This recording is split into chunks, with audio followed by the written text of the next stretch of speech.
आप सभी को नमस्कार। आज हम बहुत दिनों बाद वापस आए हैं और हम क्यों इतने दिनों नहीं थे ये आप लोग को भी पता हो। हम लोग इस पे ज़्यादा समय वेस्ट नहीं करेंगे, आप लोग डायरेक्टली लेक्चर की ओर आएंगे। आज का जो लेक्चर है वो तीसरा लेक्चर है chemical reactions and equation chapter का। केमिकल इक्वेशंस के बारे में मैंने डील करेंगे। केमिकल इक्वेशन के बारे में, केमिकल इक्वेशन के बारे में समझिए केमिकल इक्वेशन क्या है। तो क्योंकि हमेशा हम लोग एक एग्जाम्पल से ही बात शुरू करते हैं, तो आज भी एक एग्जाम्पल लेके ही बात को शुरू करना चाहेंगे। तो देखिए एग्जाम्पल ऐसा जो आप पहले से जानते हो, मैग्नीशियम रिबन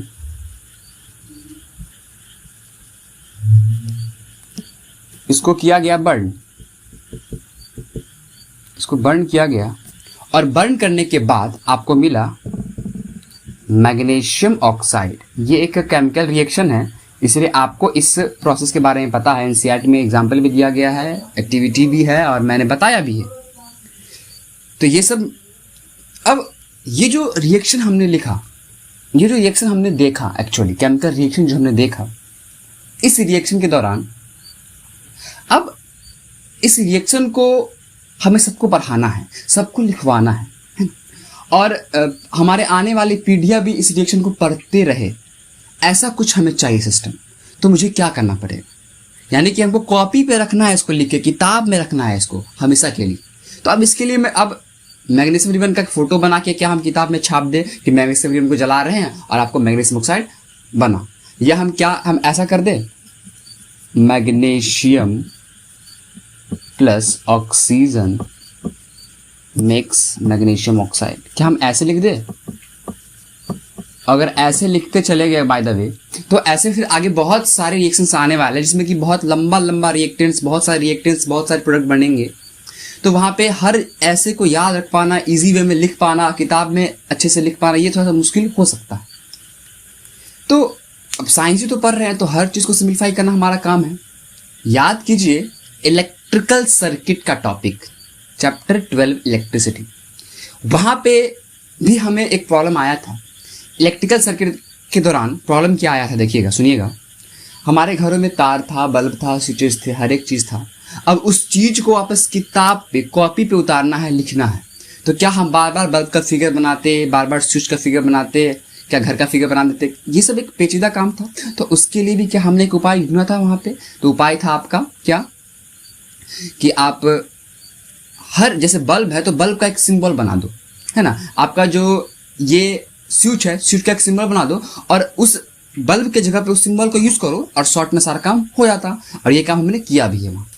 तो ठीक उसी प्रकार कोई केमिकल रिएक्शन हो रहा है, उसको एक सही ढंग से रिप्रेजेंट करने का जो तरीका है, एक्चुअली कहीं ना कहीं वही केमिकल इक्वेशन।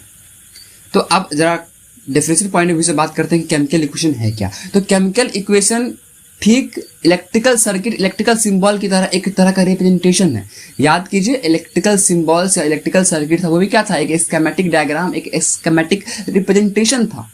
तो ठीक उसी प्रकार आपका जो केमिकल इक्वेशन है वो एक तरह का रिप्रेजेंटेशन है। तो किसका रिप्रेजेंटेशन? तो कोई भी केमिकल रिएक्शन का, कोई भी जो केमिकल रिएक्शन हो रहा है उसको जो हम रिप्रेजेंट करते हैं, जिस माध्यम से, जिस तरीका से, जिस प्रोसेस से या जिस तरह से हम रिप्रेजेंट करते हैं, हम इसी को बोलते हैं केमिकल इक्वेशन। अब रिप्रेजेंट कैसे करेंगे? तो रिप्रेजेंट करने के लिए हम लोग केमिकल सिंबल और केमिकल फार्मूला का यूज करने वाले हैं। कहने का क्या मतलब, मैग्नीशियम है तो बार बार मैग्नीशियम लिखना ये लंबा सा है। तो अब आप क्लास 9th में केमिकल फार्मूला, केमिकल सिंबल पर के आ चुके हैं। तो मैग्नीशियम का केमिकल सिंबल क्या है, Mg। फिर ऑक्सीजन का केमिकल सिंबल, केमिकल फार्मूला क्या है, फिर मैग्नीशियम ऑक्साइड। ये भी चीज क्लास 9 पर क्या है, केमिकल सिंबल, केमिकल फार्मूला। तो अब ये जो रिएक्शन था magnesium plus oxygen mix magnesium oxide, इसको मैंने सिंबल्स के फॉर्म में लिख दिया, यानी एक तरीका खोजा मैंने इजी वे में लिखने का। अब ये क्या आपका केमिकल इक्वेशन है, ये क्या आपका केमिकल इक्वेशन है। So what is the chemical equation now? So a chemical equation is a schematic representation of any chemical reaction with the help of symbols with the help of symbols and formula of various species।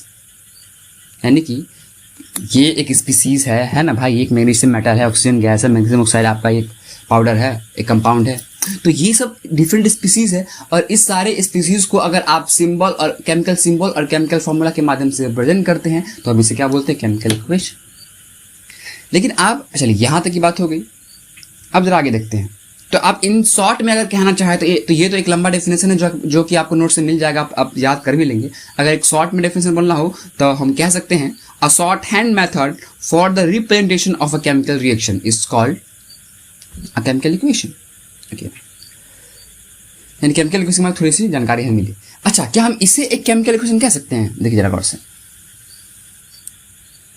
ये तो chemical equation है, हमको समझ में आ रहा है। क्या इसे केमिकल इक्वेशन कह सकते हैं? तो अब आगे देखते हैं कि कह सकते हैं। हमने जो लिखा magnesium plus oxygen mix magnesium oxide, और फिर इसको मैंने लिखा MgO2 मिक्स MgO। फिलहाल ये पूर्णतः सही नहीं है, लेकिन अभी हम लोग पढ़ रहे हैं तो इसलिए क्या सही क्या गलत हो तो स्टेप बाय स्टेप ही समझेंगे। तो देखिए Mg plus O2 mix MgO, very nice. ये भी एक तरह का इक्वेशन है लेकिन केमिकल इक्वेशन नहीं है, और इसे हम लोग नाम देते हैं वर्ड इक्वेशन। क्या नाम देते हैं? Word equation. यानी एक नया तरह का इक्वेशन आ गया। तो अब हम लोग बात कर ही लेते हैं टाइप्स ऑफ केमिकल इक्वेशन की, यानी कि केमिकल इक्वेशन के कितने प्रकार हैं। तो आइए, तो केमिकल इक्वेशन के मेनली दो प्रकार है। मेनली कहा जाए तो वैसे बहुत सारे नाम है, अनबैलेंस्ड केमिकल इक्वेशन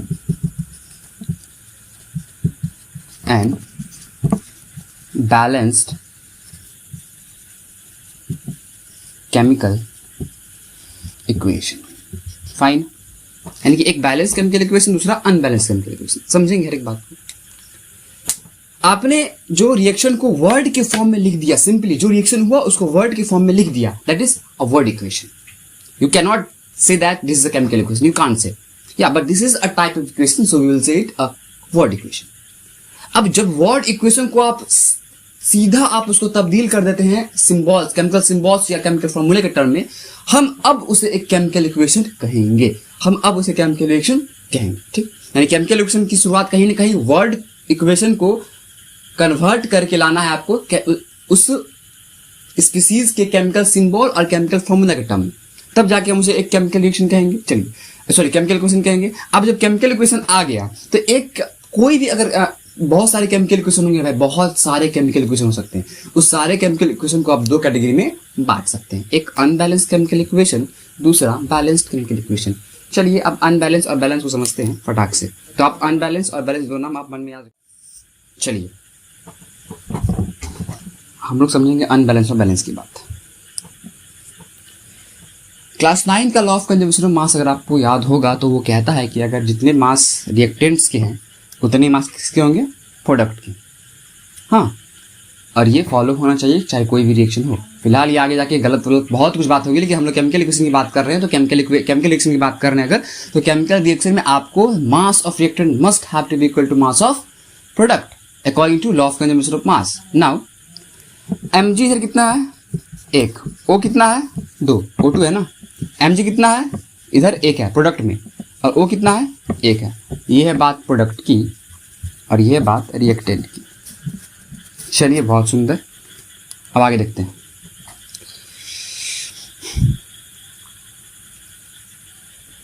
इसका कुछ मास होगा और एक मैग्नीशियम का, यहाँ ही मैग्नीशियम यहाँ मैग्नीशियम है, दोनों का मास होगा, और एक मैग्नीशियम इधर है एक मैग्नीशियम इधर है, तो मास सेम ही होगा ना।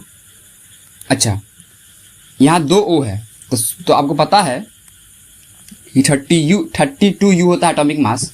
इसका भी कितना 32U होता है, सॉरी 16U होता है। यहाँ पे 32, यहाँ पे 16U। तो देखिए यहाँ पे मास, प्रोडक्ट में मास घटा हुआ आपको नजर आ रहा है क्या?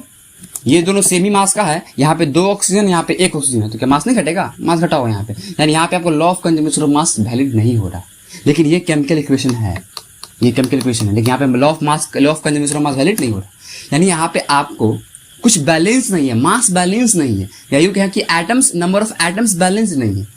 तो अब आपको समझ में आ रहा होगा कि कोई भी इक्वेशन दो तरह के हो सकते हैं, एक बैलेंस्ड इक्वेशन, एक अनबैलेंस्ड इक्वेशन। तो बैलेंस्ड इक्वेशन किसे कहेंगे? अगर रिएक्टेंट साइड जितने एटम्स है उतना ही एटम्स अगर आपके प्रोडक्ट के साइड हो गया किसी रिएक्शन में, तो हम ऐसे रिएक्शन कह देंगे बैलेंस्ड केमिकल इक्वेशन। लेकिन अगर नहीं है, जैसा कि इस केस में जितना नंबर ऑफ एटम रिएक्टेंट में है उतना ही नंबर ऑफ एटम प्रोडक्ट में नहीं है, तो हम क्या बोलेंगे?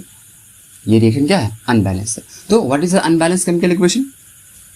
समझिए गौर से कि अगर आपके नंबर ऑफ एटम, कोई एलिमेंट है, अगर mg है, अगर इस mg का एटम रिएक्टेंट में, प्रोडक्ट में अगर बराबर नहीं है, तो हम ऐसे रिएक्शन को बोल देंगे अनबैलेंस केमिकल इक्वेशन। एक बार लाइन बोल देते हैं, if the number of atoms of each element in reactant is not equal to the number of atoms of each element present in product then the chemical equation is called unbalance chemical equation. बात समझ में आया कि नहीं आया तो आप वापस रिपीट कीजिए, समझ में आ जाएगा, ईजी है। अब से एक एग्जांपल है C+O2, फिर हम बोल रहे कहानी अलग हो सकती है, हम एग्जांपल की बात कर रहे हैं बस। तो CO2, C एक, यहाँ भी C क्या है? एक, यहाँ O2, यहाँ O2। ये एक बैलेंस फॉर्म है, यानी कि जितना मास रिएक्टेंट का होगा उतना ही मास प्रोडक्ट का होगा, यानी कि जितना इधर एटम है C का O का, उतना ही एटम प्रोडक्ट में है C का O का। और ऐसे रिएक्शन को हम लोग बैलेंस रिएक्शन कह सकते हैं, यानी एटम यानी एक केमिकल इक्वेशन बैलेंस हो सकते हैं, अनबैलेंस हो सकते हैं। तो जो, और आपको लॉ ऑफ कंजर्वेशन के अनुसार हर रिएक्शन को बैलेंस बनाना होगा। तो आगे पढ़ेंगे, जैसे आपको हमेशा रिएक्शन नॉर्मली आपको अनबैलेंस्ड ही मिलेंगे, तो आपको उसको बैलेंस करना पड़ेगा, जो कि नेक्स्ट लेक्चर में हम जानेंगे कि बैलेंस कैसे करना होता है। फिलहाल आपको क्या समझना है कि केमिकल इक्वेशन दो तरह के होते हैं, एक बैलेंस केमिकल इक्वेशन, एक है अनबैलेंस केमिकल इक्वेशन। तो बैलेंस और अनबैलेंस की आपको आइडिया मिल चुकी है, आई थिंक सो।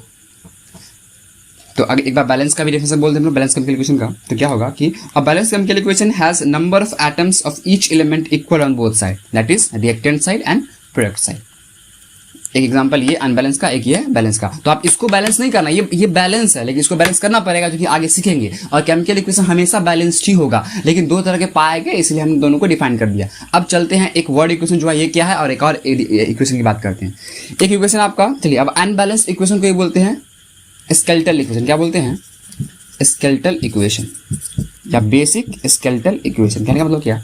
आप जो वर्ड इक्वेशन को हूबहू उतार देते हैं उसके केमिकल सिंबल या फॉर्मूला के टर्म में, जैसे कि ये है जो कि अनबैलेंस है, हम इसे कह सकते हैं क्या? Skeletal equation. अच्छा, क्या ये स्केलेटल इक्वेशन है? स्केलेटल मतलब क्या? अनबैलेंस का एक नाम पर है स्केलेटल इक्वेशन। स्केलेटल मतलब ढांचा, है ना? नहीं, स्केलेटन ढांचा को बोलते हैं, तो स्केलेटल वहीं से आप कंपेयर कर सकते हैं। यानी कि आप सिंपली हूबहू आपको ला के रख दिए, आप वर्ड इक्वेशन को केमिकल इक्वेशन में कन्वर्ट कर दिए, बस सीधा। और ऐसी रिएक्शन को हम लोग क्या बोल दिए? Skeletal equation. अच्छा, अब स्केलेटल इक्वेशन बैलेंस भी हो सकते हैं, अनबैलेंस भी हो सकते हैं, क्योंकि जैसे कार्बन और कार्बन ऑक्सीजन मिलकर बनाया कार्बन डाइऑक्साइड। अब इसको हम कार्बन को C ही लिखेंगे, ऑक्सीजन को O2 लिखेंगे, और कार्बन डाइऑक्साइड को CO2 लिखेंगे। तो मैंने यहां भी क्या किया है ना कि हूबहू उतार दिया है, जो वर्ड इक्वेशन है उसको उतार दिया है किसमें? केमिकल इक्वेशन में। लेकिन यहाँ जो इक्वेशन ये नेचुरली बैलेंस्ड है, तो अब नेचुरली बैलेंस्ड इसमें सी गलती नहीं है ना, लेकिन हमको हम पहला फॉर्म है ना वर्ड इक्वेशन को पहली बार हम सिंबल में लिखे, हमको ये मिला, तो हम इसे स्केलेटल इक्वेशन कह सकते हैं। वैसे कोई ज़्यादा बड़ा बात नहीं है, एनसीईआरटी पढ़ना भी नहीं, सो डिप्रेशन नहीं लेना है। तो अब आपको डायरेक्टली समअप कर देते हैं। वर्ड इक्वेशन, कोई भी केमिकल इक्वेशन आपने देखा उसको वर्ड के फॉर्म में लिख दिया, वर्ड इक्वेशन। वर्ड इक्वेशन को डायरेक्टली उसके केमिकल सिंबल या केमिकल फॉर्म में टर्म में लिख देना, स्केलेटल इक्वेशन। अब ये स्केलेटल बैलेंस हो सकते हैं, अनबैलेंस, ठीक है। बैलेंस मतलब same number of atoms of each element on the both side, और अनबैलेंस में नो सेम एटम। अब ये लगभग आपको सारा आइडिया है। हम लोग नेक्स्ट क्लास में मिलते हैं और वहाँ देखेंगे हम लोग एग्जैक्टली बैलेंस कि हम कैसे किसी अनबैलेंस इक्वेशन को बैलेंस करते हैं। Thank you. आप लोग प्लीज़ नेक्स्ट टॉपिक पर क्या आएगा आप लोग, ठीक है ना, बैलेंसिंग के बारे में हम लोग कल मिलते हैं।